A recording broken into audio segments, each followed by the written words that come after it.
Hey, you know who's depressed? Who? Everyone. Okay. I am the mascot for the depressed. Are you going to keep talking, or can I say something? Is there another option?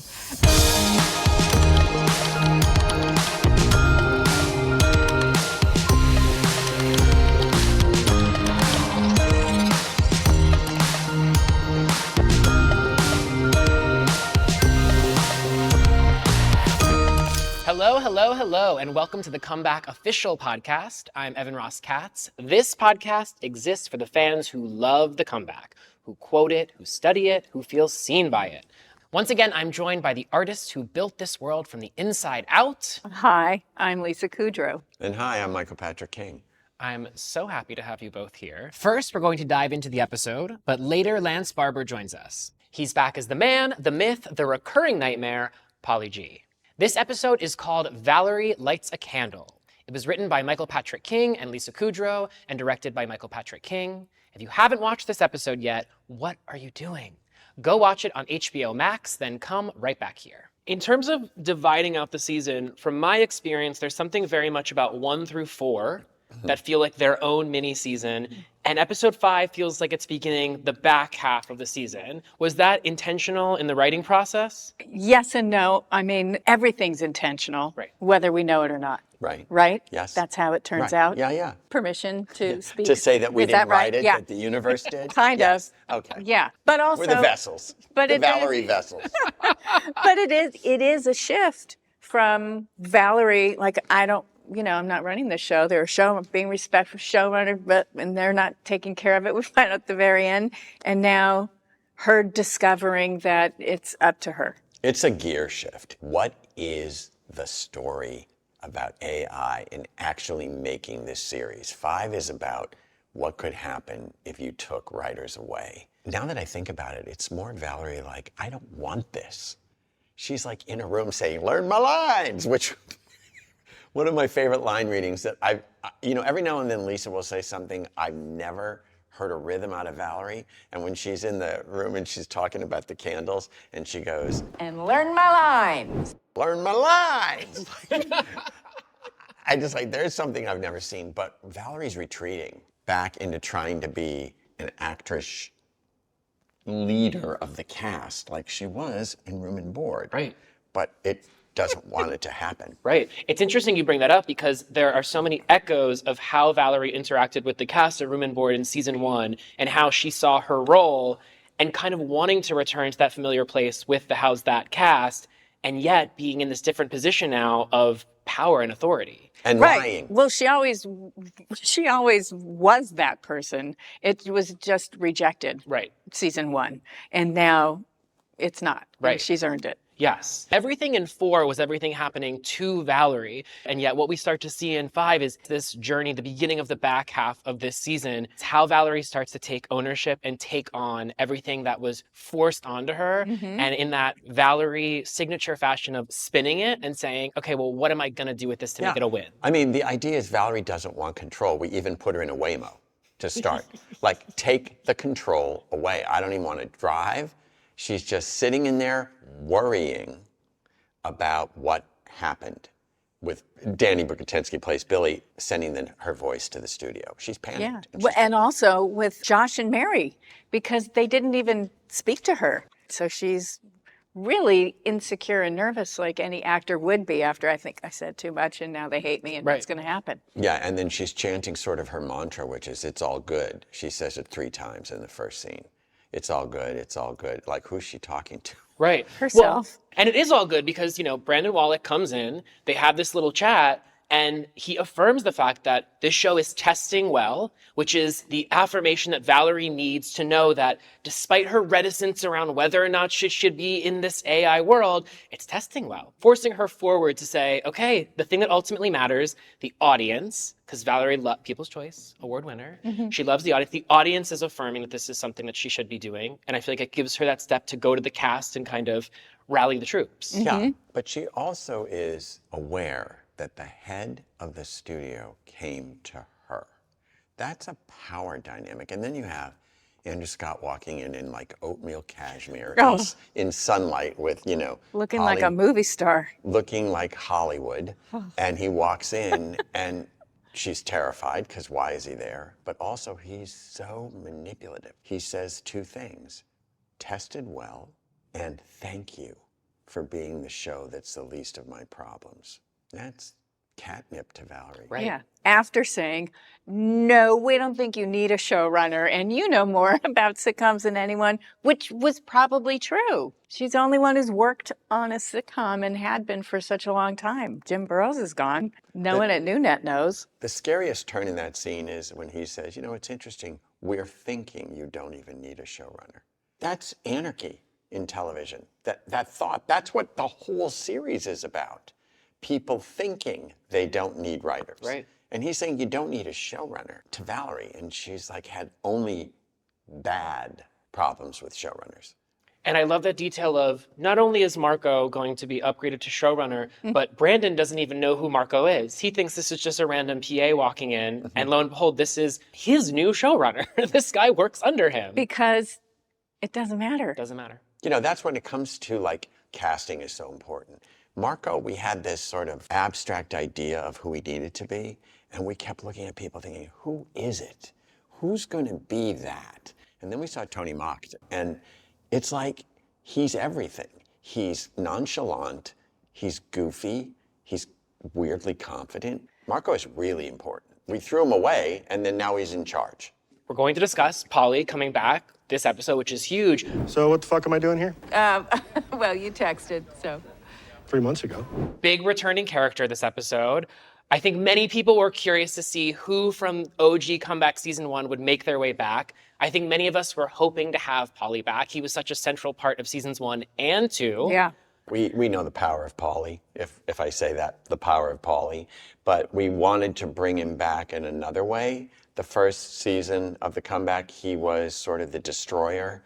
The second season, he was sort of vulnerable and revealed as a heroin addict, and he was very fragile. And then this season, I kind of wanted to bring him back as all writers post-strike. He says, I'm the mascot for the depressed. And I think that's a lot of the color that I thought was interesting of what happened during the strike, post the strike, people looking at salaries that executives make versus what they make, and it just got people more and more and more depressed, or us against them, or getting in little camps at Coffee Bean and Tea Leaf. And he has a line, you could shake Coffee Bean and Tea Leaf and get 5 Emmy winners. Yeah. I mean, he's a talented writer and out of work. Absolutely no work. And that's what we wanted to show. Yeah, and humbled. Humbled. And also the rallying cry of, I will never work with AI and what we do with that. But the idea of there's no work. How desperate is Paulie G that he texted Valerie? Should have been top of mind because I had no chance of getting hired by anyone else since then. So.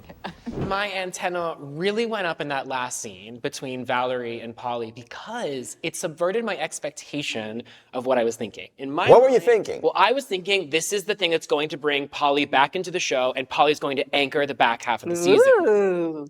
The idea that Valerie didn't text him back 3 months ago, but then when he says, what am I doing here? She uses it to say, you texted me. Like, she didn't do it. Like, I'm not the one who reached out to you. You reached out to me. Like she had dignity enough to say, right? Yeah. Well, that's what you would do. Well, you texted me. I was really curious in tracking Valerie's response to Paulie because she's had multiple experiences with him that have been mostly negative. Right. And yet he brings this different energy from the outset into this space. And I think it hits Valerie in a certain way. I sense that she was trying to recalibrate how to take him in and maybe perhaps seeing him, as we learn later in the episode, in this vulnerable state. Honestly, as Valerie and writing it, wasn't seeing her calibrating him or taking him in and where is he now. She asks the only question she really wants to know, which is, are you sober?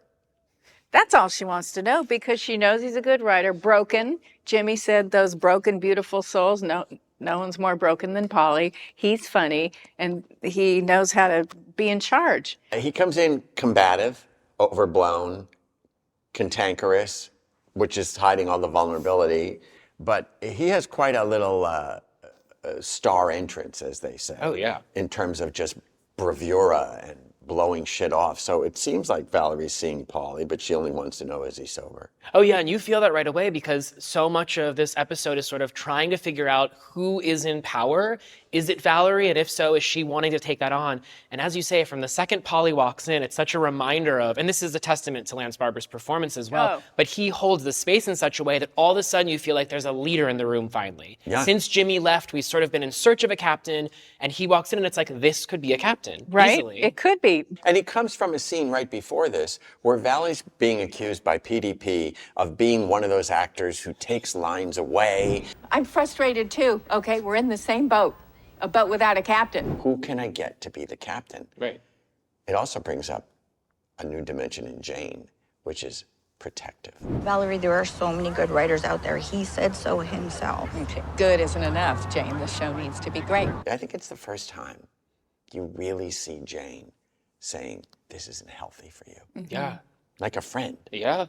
Not as like, yeah, Paulie's here, we'll film it. But I've got to say, as Valerie, I've been to this dance before. I know what the hazards are, and I know I can handle it, and it doesn't matter.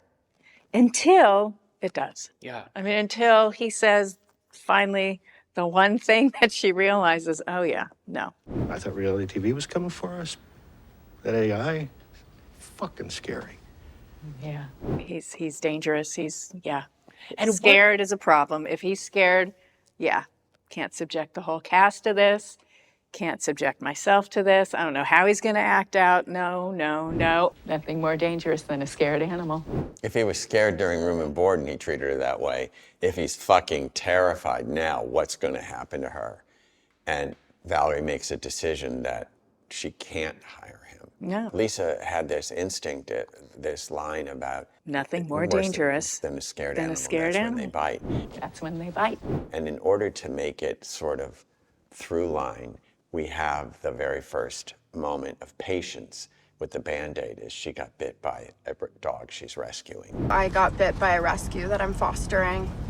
The other reason that we brought Paulie in was to show what a human could do on a show night that a machine can't, which is not just pitch a joke, but assess the audience didn't like the fact. And he says something that's very telling. The audience doesn't like it when a man is mean to a woman they love. Well, that's the whole first two seasons of the show. He was mean to a woman they loved. And I've had that experience where you know the audience is not on board. And the showrunner's job is to immediately abandon that line and come up with a new way to go. But I have to say, in not defense of AI, but that's why you do need a human being there to see that that's what's happening. And then, I'm sorry to say, you can just give the right prompt and you'll get a new scene. Yeah.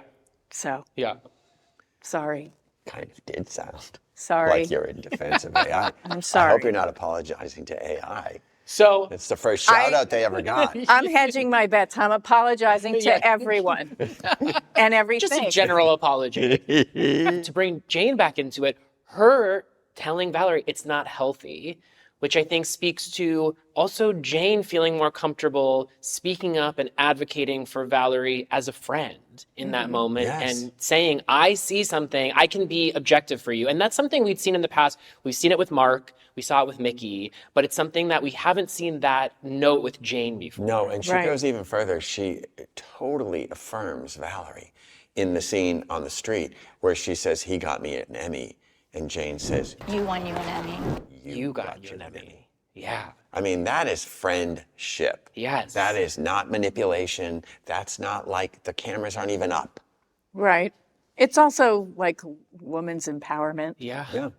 So that could be it too, because that's also one of Jane's things. And watching Laura in the very first scene between Paulie and Valerie when they step off to the side, watching Laura play that like, I'm not bothered at all. She's even smiling and casual, but she is livid that he's there. Yeah. Valerie knows what she's doing. And she really was disappointed when Jane says he's so vulnerable. He seems so scared. And Valerie's like, oh, you saw that too?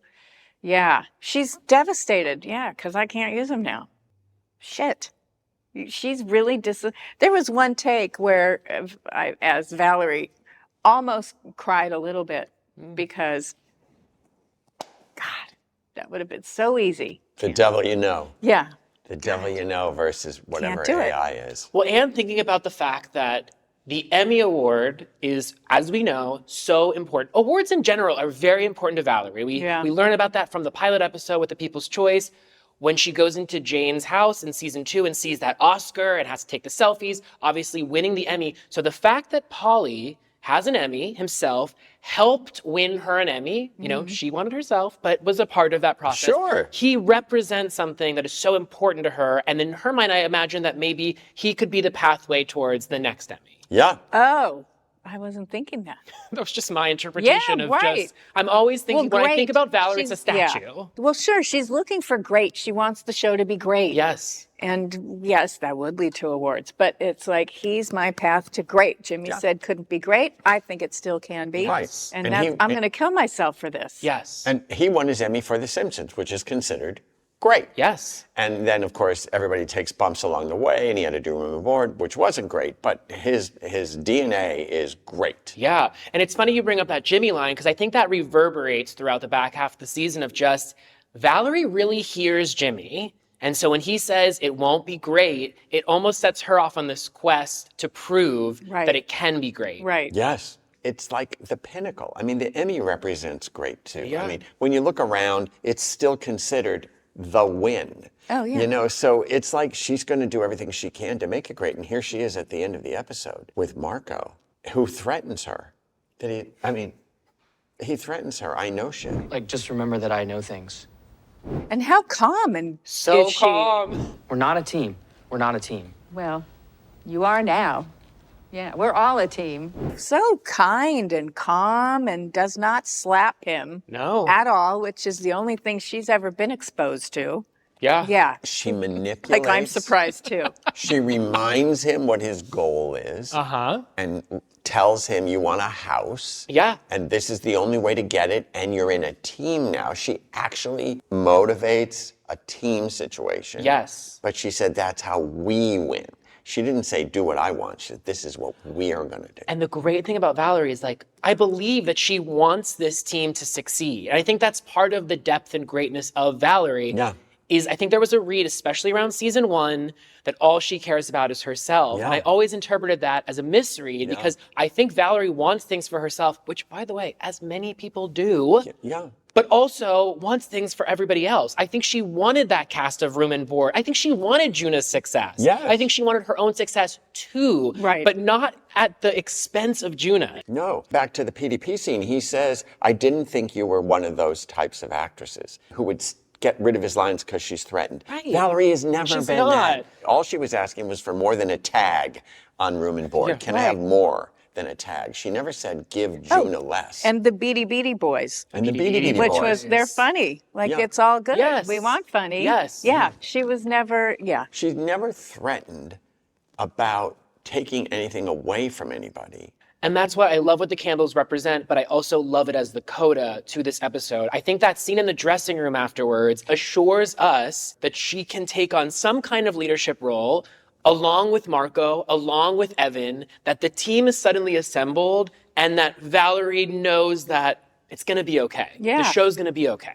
It's a very warm scene. Yeah. Valerie's sitting in there giving out wonderful attributes. And because of, it's always fun to hit Valerie with something where she thinks she's being important.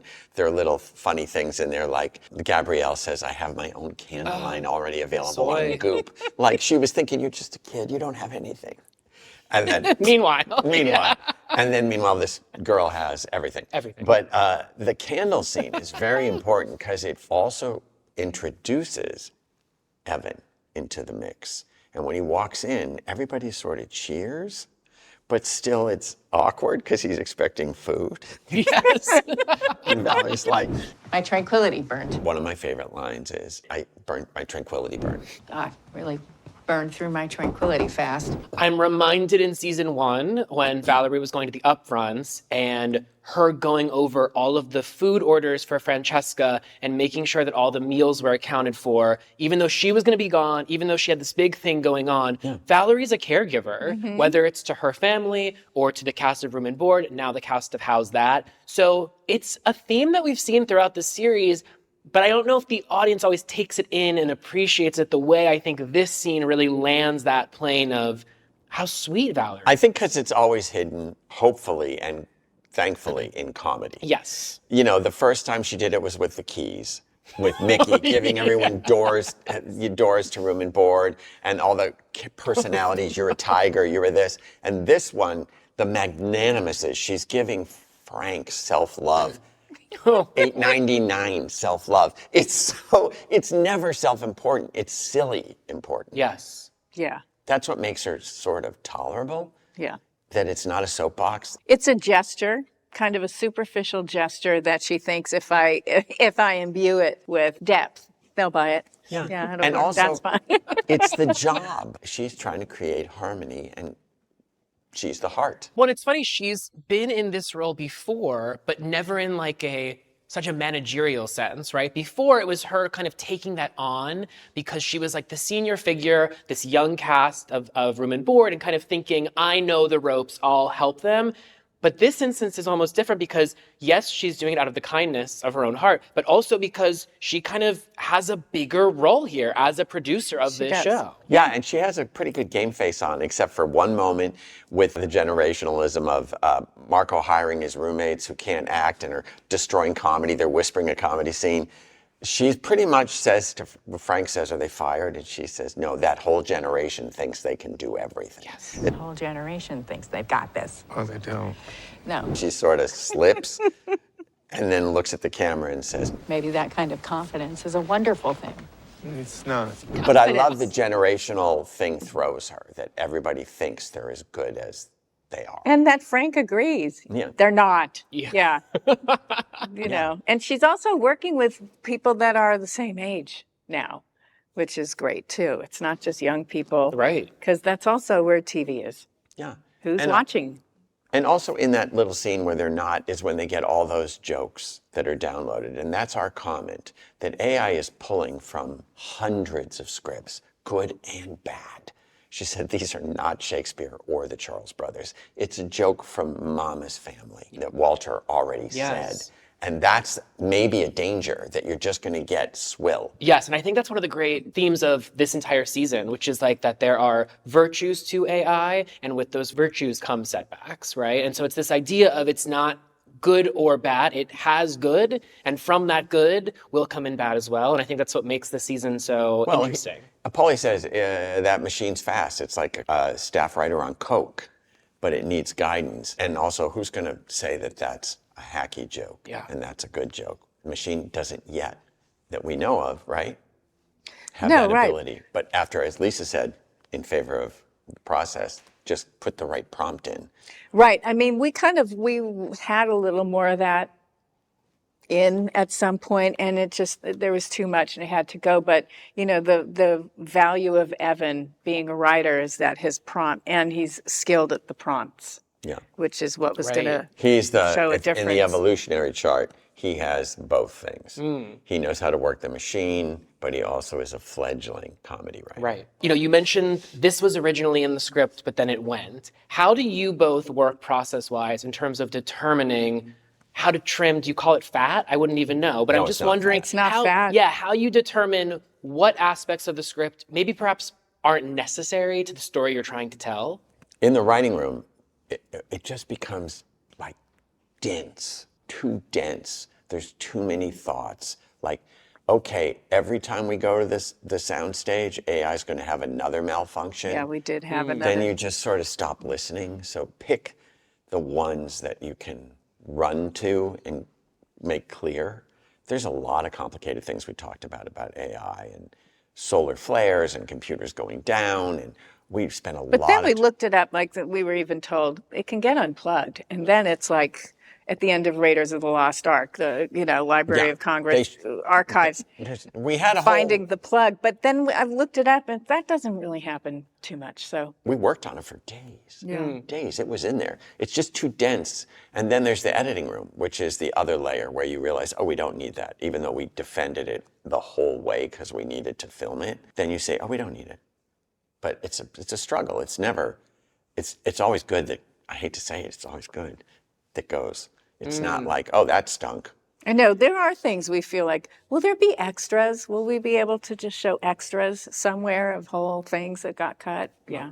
Can I put in a vote for yes? Yeah, If there's a fan vote, I think we vote yes. I want to point out one moment that I really liked, the comedic beat of Valerie simply lighting the match. Oh, come on. And I just want to know, Come on. That's Lisa. No. No. I need to, just sit calmly and. I Lisa. thought props made them especially No. sparky. No. Oh, Lisa, that's me. all you. I made that happen. That's all you. I made she it. goes, they're normal. They weren't gag matches. Oh, I thought they were gag matches. No, it was just a spark and you played it and you thought it got on your shirt. But and it's in a wide shot, which is crazy. That's how densely funny it is. it's just one of those moments that I just kept rewinding over and over again. And when you try to explain it to someone, you're like, oh yeah, she lights a match. It doesn't sound funny, but then you watch it and you're like, it's just Yeah, hilarious. because she set it up like it was complete serenity, like she's in a commercial for candles. So I want to talk about the use of needle drops.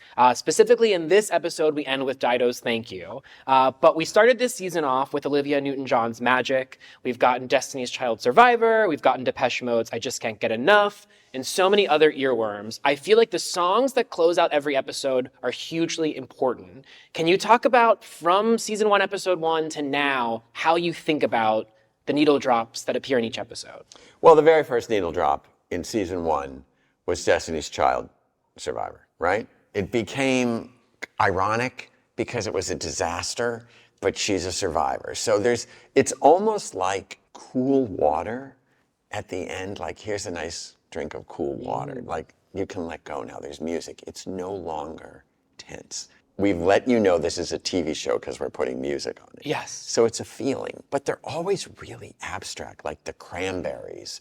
When she gets the star from Seth Rogen, and the most effective one is Pressure, I think, when she has to simulate the blowjob. Yes. They can comment on the situation or they can diffuse it.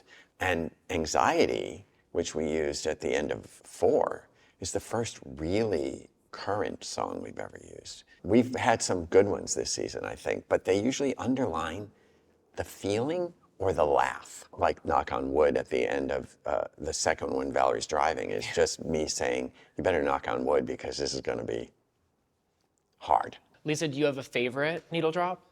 No, I don't pay that much attention, except I have to say, I really didn't like the second. I didn't like knock, knock, knock. Yeah. I said, no, find something else. How about That's the Way, Casey and the Sunshine Band, maybe? I don't know. And then, One of our few disagreements, maybe two disagreements. But I thought everyone should know. Lisa, so if you're watching the podcast, here's the tally. Lisa signing up, yes for AI, no for my Knock on Wood music choice. So that's the tally. understand it. That's all you should take away from this. Anything else from this episode specifically? What did you think of Knock on Wood? Let's get a judge. Oh, Not your favorite. I could be in favor of it or I could be against it. Okay, so that means it's a fail. It depends on the I didn't see day. it that way. If you don't have a feeling about it, you, Evan Ross Katz, if you don't have an emotional feeling about it, then I would say Lisa was right. I would say I have a stronger emotional feeling around Xanadu Magic from episode Well, 1. they can't all be gold. There you go. They could be silver There you go. or lead, Okay. according to Lisa. Is there anything from this episode that I didn't hit on that you want to make sure we cover before we close out? Just the silliness of those actors not talking loud. You can't do comedy soft. And just Valerie looking at them is really funny to me. It's very subtle, but Well, also the great moment of watching Sharon firing them. Oh. And what I love And is protecting Valerie. so nice. And I love how backgrounded it is Yeah. in that moment. Valerie isn't even aware of the snowball effect that she's caused. She's making just an offhanded remark like, yeah, she's, let's switch out these actors. And lo and behold, in true Valerie fashion, it's like it's happening right in front of her. We're watching their indignity play out. Right. And It's and amazing. Valerie gets blamed. Yep. After saying, I won't keep it a secret, Yes. she says, the star show, and she doesn't like you. But Valerie has to love the fact that she says, it's the star show. The star show, and she doesn't think you're funny.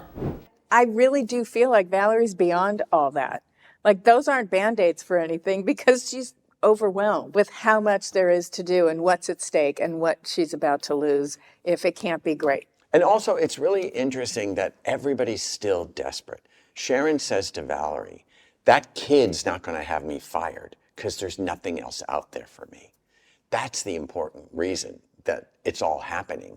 Because suddenly, and this happens in every show ever, somebody who isn't supposed to be in charge is suddenly in charge. And as that goes, so goes the careers of a lot of people. And it is a different version of Valerie. Not version. I mean, it is beyond just, oh, I got a compliment. Because when Marco says, she's like, this isn't working, you're good. All the scenes need to be good.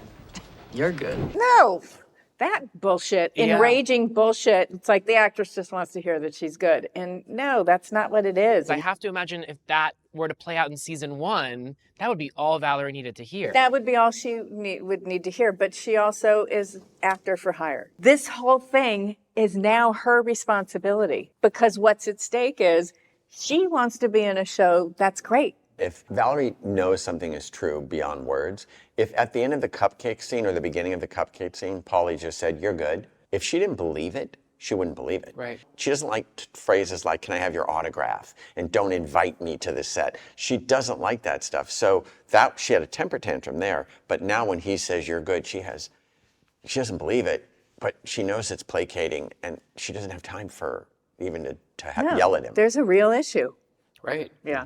She's got a fire. She's got to put it out. She's going to light a match. Yeah. Yeah. Well, thank you both so much. This has been a pleasure. Thank you. Thank you. Up next, Lance Barber, who has played Paulie G since the beginning. And if you told me in season 1 that I'd eventually feel something complicated for this man, I would not have believed you. Lance, I'm so happy to have the chance to talk with you. Oh, I'm champing at the bit, as they say. I want to start by asking, how often in your everyday life, when you encounter fans of this show, do they expect that you are going to be Paulie G? I can't tell you how often I've heard the phrase, you are such an asshole. And it's thrilling. It feels like it was a job well done, so well executed. To some degree, it's funny that people assume you're like your character. I've had other characters that people, I guess I've watched people on TV and only know them from that as well and make assumptions. So I guess that's that. But it always feels good to get that people were furious or disgusted by me. But I imagine it had to have been nice this season in particular, getting to deepen Paulie's story and to give audiences a better understanding of who he is. Can you talk to me about getting the call to be a part of season 3 and then what it was like to discover how Paulie would play into the season? Well, I'll tell a story about the call for season 3. I had fingers crossed for an entire weekend, just beside myself, waiting for that phone call from Lisa and Michael Patrick, and I couldn't have been happier. It's as a show that I'm such a fan of, regardless of my being in it. It's just so my sensibilities, and I'm so proud to have been a part of it because of that. That was a thrill. Then I got the script, and that took a while and I was so anxious and excited to get that, and it delivered. I recall at the end of at the beginning of season 2, how it felt for me, and I'm sure that it did for the producers and everybody involved in regards to the stakes. It was a show that had garnered such attention over such a long time and had this chance to come back, and after 9 years. And it had a rabid fandom, just from that one season. And so to attempt that again was a gamble. You either had to do as well as the first season or exceed it. And in my opinion, it did. The second season was just as fabulous, if not better than the original.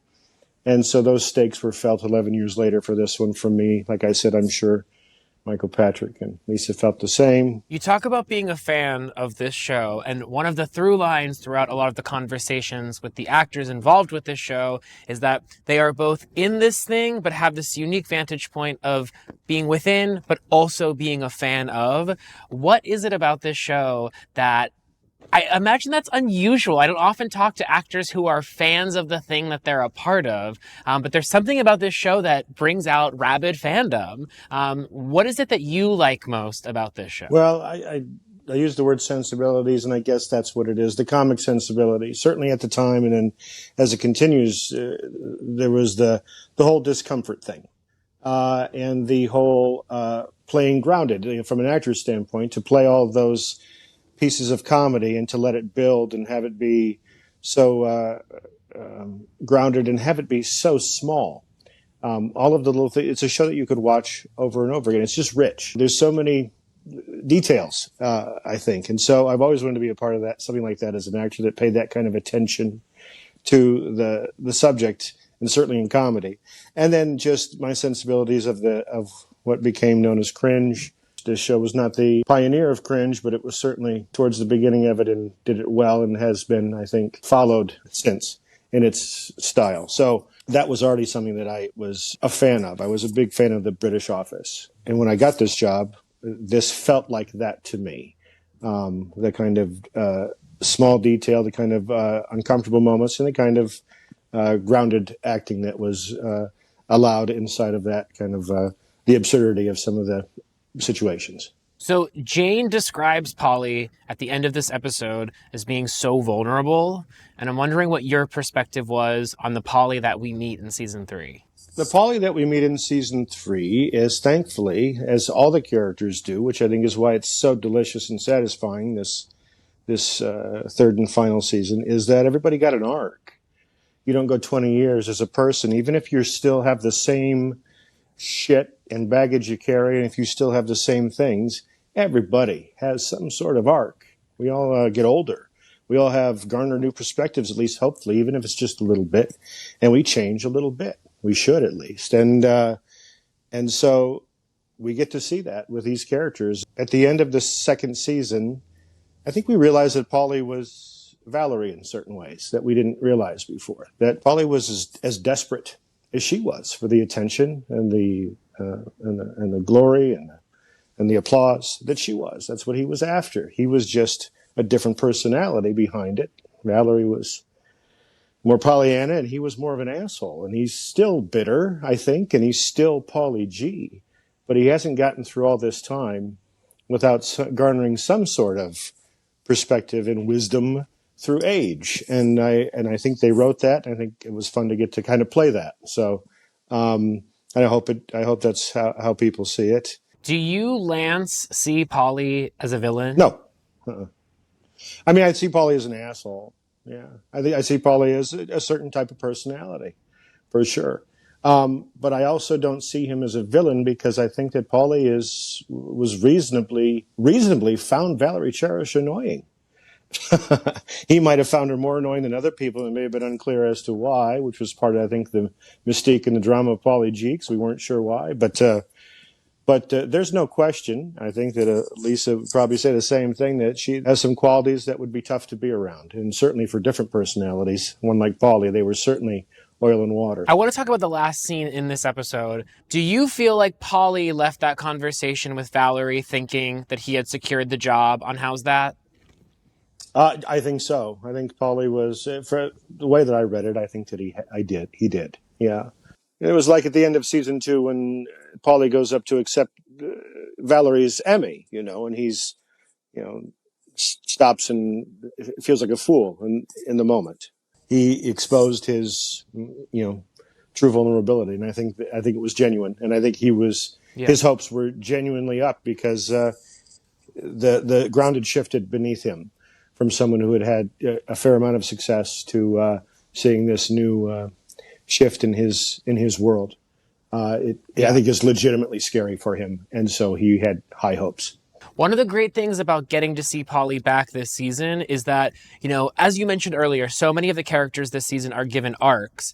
But in addition to Valerie having an arc and Paulie having an arc, the two of them have an arc together through the journey of season 1 and season 2 and season 3. Mm-hmm. How do you think about the overall arc of the story of Valerie and Paulie G? I think it's a genuine long road to some level of appreciation, even respect for one another. At least I'd like to think that was the case for both of them. A smidge, just a smidge, but they'd been through the trenches together in certain ways. And again, with time and perspective through time, maybe a little wiser, maybe a little softer, and have the ability to find that genuine connection that I think there's a whisper of between them. Yeah. What has been your favorite part about working on this show? Because that excitement you felt, that desire to be a part of this thing once again, conveys to me the fact that not only are you a fan of the show, but you also seem to be a fan of making the show. Of course, yeah. It's a pretty unique workspace to work with Michael Patrick and Lisa when she is in that moment, and it was unique at the time when they were shooting it, and how much attention it paid to these little small details, the camera work and the performances. And so all of that stuff is like so just juicy. It's so much fun to dive into. We had a scene that was, it just went on forever, and it felt like chaos in regards to Paulie being there for a show night. And there was so much going on, and it just played out. And Michael Patrick let it play out in a bunch of takes, and some were quieter, some others, so you could focus on things, but it was just letting us go in that world. And you had the chance to do that on this show. My hope is to achieve the writer's intent, right? And it certainly comes out of a major amount of trust of the people that are making the project. And the project is brilliant, in my opinion. So I just wanted to be there and do all the things achieve all the things in the way that they saw it in their heads. To close out, using the fan part of your brain, I'm curious if you, Lance, have a favorite Valerie Cherish moment across all 3 seasons of the show. Well, it's it might come in this, but I may not have seen it yet. There's some stuff on paper that I haven't seen on screen yet that I think it already moved me on paper regarding Valerie Cherish, and I might claim that at a later time. There was 2 moments. There was a Valerie Cherish moment when she tries to throw a cup of yogurt away and it splashes on the floor, and it's just so uncomfortable. And Paulie sees that, and that moment played out in the 2nd season in the reverse, when Paulie is feeling super insecure about his thing because she's telling him about what people are saying in the trades about his new project, and he throws his French fries at the thing and it falls on the ground. And those 2 moments are, I just think, brilliant and stand out to me. I love you pointing that out, because I think that underlines what you said about this idea that Paulie has kind of morphed into Valerie in a sense, or maybe it was Valerie all along, or right. Maybe they're all just shadows of each other, but it kind of underlines that quite perfectly. Yeah. Well, Lance, thank you so much. Paulie G is definitely one of the most memorable characters on a show that has quite a few. So really appreciate you. And it's so fun to see Paulie back this season. It's nice to be back. And thanks for having me, Evan. Now let's check in with Valerie herself for another edition of Always Valerie Cherish. Each week, we go directly to the fans, and the fans go directly to Valerie. Now, Valerie, we're going to start recording soon, but once we start, we'll need you to turn that camera on. Oh, okay. You know what? Same as last time, just the button at the bottom. Right, but you know what? I'm not on this isn't my device. Right. We sent you the device. This is someone else's, what? We sent you the device, so yes, totally. I don't know how it works. No one's here. Okay. Yeah. Maybe we'll record without video for now, and then if you figure it out by hitting the button midway through, we can just flip the video right on. Great. I don't have a lot of time. Perfect. Let's get started. I'm shooting and yeah, okay. From Tim on Threads. Who? Tim M on Threads. Oh, doesn't matter. I don't know him. Right. Tell the fans a secret about you. A secret about me? Okay. I like meringue. I eat meringue. I don't think that's a big favorite, right? Because what is that? Just whipped up egg and sugar? Ugh. But I love it. How about you? It's not about me, Valerie, and I don't think I have. I meant Tim. Oh, Tim M. Well, it's actually, he submitted this via thread. Or Oh, it's okay. Yeah. Well, then I thought maybe he'd get back to you later. maybe he will. Make it interactive. I Yeah. think that's you might want to consider that. From Neil C. on X. Valerie, do you believe in boundaries? Do I believe in boundaries? Well, sure. I think boundaries are important, right? Especially with people that you've got conflict with or it's tricky to get along with. Boundaries make good neighbors, isn't that the saying? Got intellectual there, sorry. Next up, Val, we actually have a question from a super fan of yours, I believe a former boss of yours at one time. Oh. Hey Val, it's your old pal Andy Cohen. Oh, I am Andy. a mega fan of I'm It, and I can't wait to binge How's That? Aw. I'm still bummed we didn't get to work together when you were almost a housewife. Well. Anyway, my question for you is, if you had become a housewife, what would your Real Housewife tagline be? What would your tagline be, Val? Well, I think my tagline would be, I'm the real deal.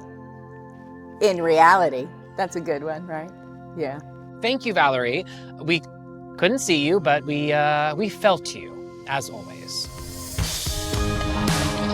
Huge thank you to Lisa Kudrow, Michael Patrick King, and to our guest today, Lance Barber. And of course, thank you, Valerie.